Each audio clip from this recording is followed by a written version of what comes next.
Start. Hello students, today I will explain you the equilibrium of an industry in perfect competition. So what does equilibrium of an industry means? It means that when there is no tendency in the variation of total output of an industry. How the total output is determined? The output is determined where the total demand is equal to total supply. Now, this equilibrium output is subject to change in two conditions when first, the existing firms in the industry either increase the output or decrease the output. First. Second, if there is entry of new firms or the old firms leave the industry, then also the equilibrium output is subject to change. So, now when an industry will be in equilibrium, there are two conditions when an industry will be in equilibrium. First, when the existing firms are in equilibrium and there is no increase or decrease in their output level. Second, when the new firms do not enter and the old firms do not leave, then an industry can establish in equilibrium. Now switching off to the figures, we can explain this in terms of figure. The first figure shows the short run equilibrium of a industry.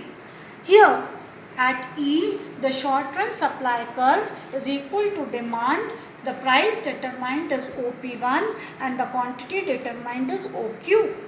This price is accepted by all the firms as the demand curve. AR is equal to MR.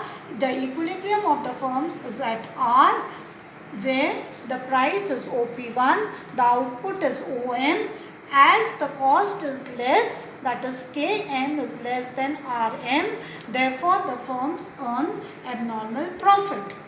But in short run, a firm can earn normal profit also and loss also. Suppose if the demand of the good decreases, therefore the new equilibrium established, new price established can be less than short run average cost curve. In that case, the firms can earn loss also. The important point here to be noticed is that the cost conditions of all the firms are identical. Now we take to long run equilibrium of an industry.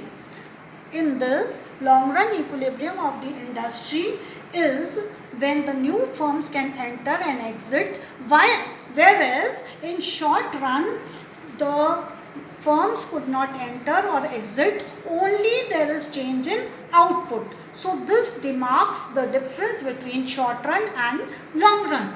In long run, the firms are free to enter and exit, and in long run, the price of resources remain constant. It means the price which the firms or an industry is using, as it expands, the price of those factors of production remain constant.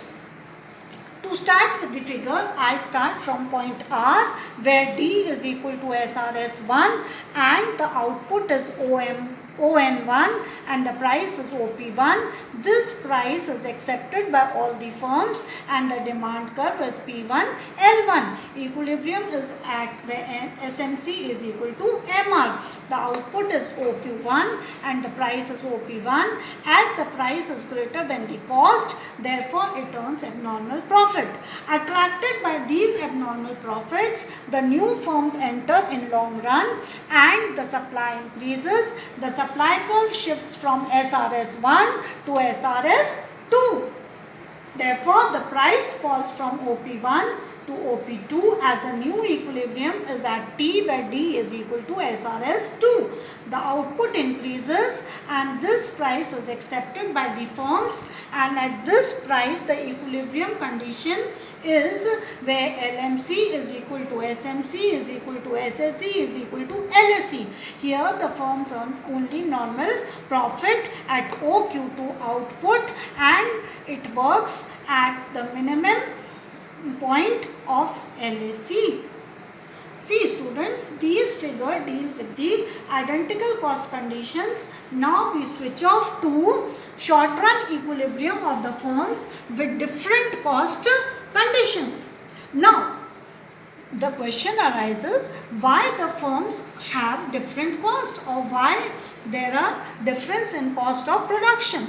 This is very simple, because the difference can arise if a firm use different quality of factors of production, if the managerial skills of different firms is different, or the plant size is different, or some firms can have more fortunate conditions while some can have difficult conditions. Then also their cost will be different for different firms. Now here we have taken three firms, firm A, firm B and firm C. Here the firm A, the equilibrium price is OP, where SMC is equal to MR and output is OQ, the cost is DM, the cost is less than price, therefore the abnormal profit is PBED. In firm B, to start with, the equilibrium is at L, where the price determined is OP, the output is ON and the cost is also equal to the price, therefore the firm earns only normal profit. Now you will ask, what is normal profit?